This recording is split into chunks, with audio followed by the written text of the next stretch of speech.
Hello, we are watching the news broadcast daily, and following are today's headlines. Regional ministers discuss ways to narrow education gap. Vietnam-South Africa increase trade cooperation.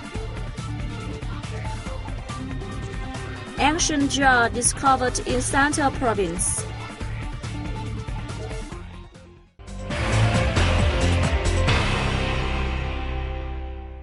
Education ministers presented a wide range of solutions to narrow the education gap at the regional conference that concluded in Hanoi on March 21st. At the 47th Conference of the Southeast Asian Ministers of Education Organizations Council, participants agreed to uphold and respect the education characteristics of each country. Training teachers, designing a common teaching program, ensuring practical skills, and solving issues related to English are common measures the ministers reached consensus on to narrow the education gap. The conference admitted the United Kingdom as the 8th associate member of the organization. High on the agenda of the two-day event was a forum themed Lifelong Learning, Policy and Vision, which offered a chance for representatives of Southeast Asian and European countries to share experiences in lifelong learning and how to build a learning society.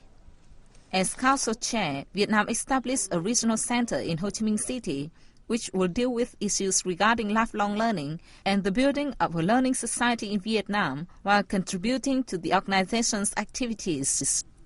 Established in 1965, the organization has become the largest international one in Southeast Asia in education, science, and cultural cooperation. The Ministry of Planning and Investment and the Japan Bank for International Cooperation have discussed ways to boost Japanese private investment in Vietnam, especially in public-private partnership infrastructure projects. Addressing the gathering, the first of its kind in Hanoi on March 21st, Minister of Planning and Investment Bùi Quang Vinh said Vietnam is perfecting its legal supporting policies to facilitate the implementation of public-private partnership projects. Vinh spoke highly of Japan's assistance to Vietnam, including its funding to public-private partnership infrastructure projects in the country. Chief Executive Officer, Executive Managing Director of the bank, Hiroshi Watanabe, told Vinh that his bank will help Japanese private enterprises invest in Vietnam. Public-private partnership infrastructure projects will be a priority of the investment as the demand of infrastructure development is growing in Vietnam, he added. On this occasion, the two sides inked a memorandum of understanding on the facilitation of public-private partnership projects in Vietnam.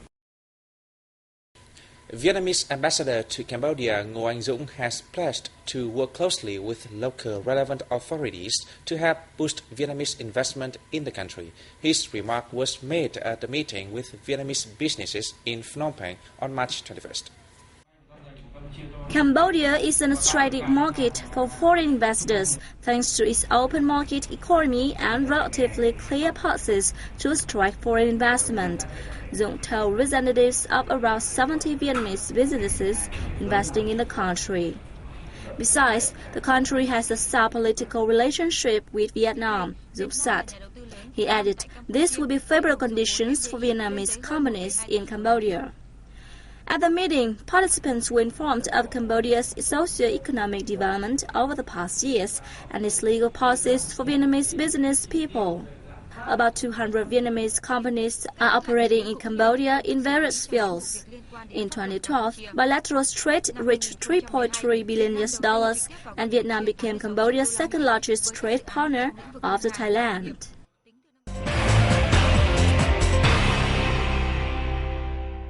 The Vietnam Chamber of Commerce and Industry and the South African Embassy in Vietnam have held the Vietnam-South Africa Trade Exchange in Ho Chi Minh City. The exchange on March 21st drew the participation of South African businesses operating in the fields of foodstuff, steel processing, training services, and information technology. This was a good opportunity for Vietnamese businesses to learn about the South African market, as well as seek partners from the country. As an important economy in Africa, South Africa is a market with great potential for Vietnam's exports. Two-way trade has seen a strong development over the past years.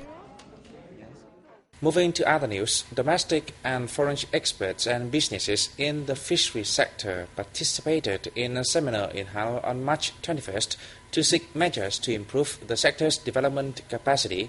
They focused on challenges experienced in observing trade standards. The seminar was jointly held by the National Agroforestry Fishery Quality Assurance Department, the United Nations Industrial Development Organization, and the Japan Trade Promotion Organization. Delegates agreed that Vietnam has the ability to provide a stable supply of premium seafood products in line with the government and businesses' commitments on food safety and environmental responsibility. However, the sector has had to overcome domestic difficulties as well as barriers into the global market. So we can really see that the seafood sector for Vietnam is extremely important.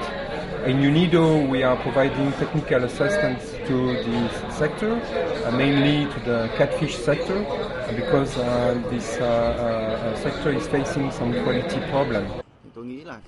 Export markets require companies to ensure food safety and regulations on seafood preservation and management.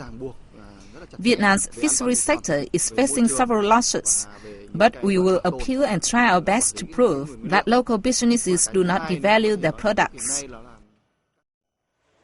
Over the past year, the fishery sector has become one of Vietnam's key economic industries. In 2012, the country's seafood could be found in 156 markets, with total export turnover of $6.1 billion. Vietnam is one of 3 countries with a stable labor force and has bilateral cooperation agreements with many other countries in this sector. Tourism of fishers from Laos, Myanmar, Cambodia and Vietnam gathered at a meeting in Ho Chi Minh City on March 21st to discuss measures to develop the industry in the Mekong sub-region. Participants discussed plans to organize a program on fostering tourism in Japan, which is scheduled to take place from August 21st to 25th, and an exchange program of tourism students from the Greater Mekong sub-region. They urged tourism cities to create favorable conditions for boosting economic and cultural exchanges between regional people for the development of each country.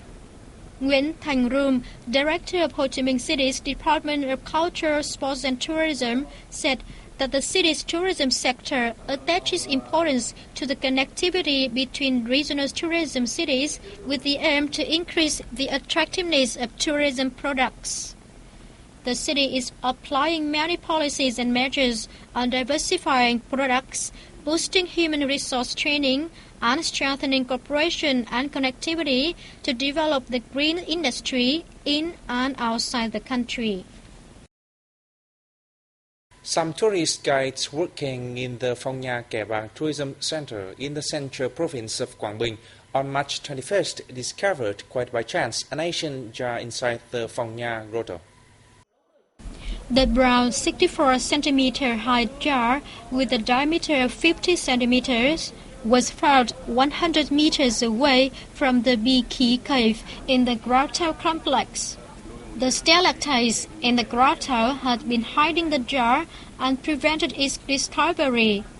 Bi Ki cave, known as one of the most beautiful in the region, has preserved some vestiges of the Cham people for hundreds of years.